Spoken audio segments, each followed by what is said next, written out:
Sampurasun, tepangkeun nami ibu Didah Faridah Muslimah. Ibu kawitna ti Sumedang. Aya nu uninga Sumedang di mana? Nah, ayeuna di Bekasi, ibu linggihna di Siput Raya. Ibu teh resep pisan kana ngagambar. Ayeuna, ibu janten guru bahasa Sunda hidup di kelas 8. Nah, salami sataun engke, urang bakal diajar bahasa Sunda ngeunaan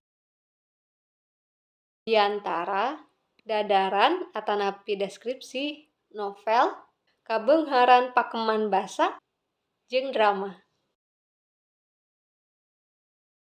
Nah, anu kahiji urang bakal diajar ngeunaan biantara. Naon sih biantara teh? Ku hidep pilarian heula nya naon itu biantara, baca-baca heula, googling heula, searching heula, mangga sataacan mingon payun urang ngaguar ngabahas ngeunaan biantara. Tepang deui mingon payun nya, mugia sadayana saterasna sehat sareng tetep sumangat dina diajarna.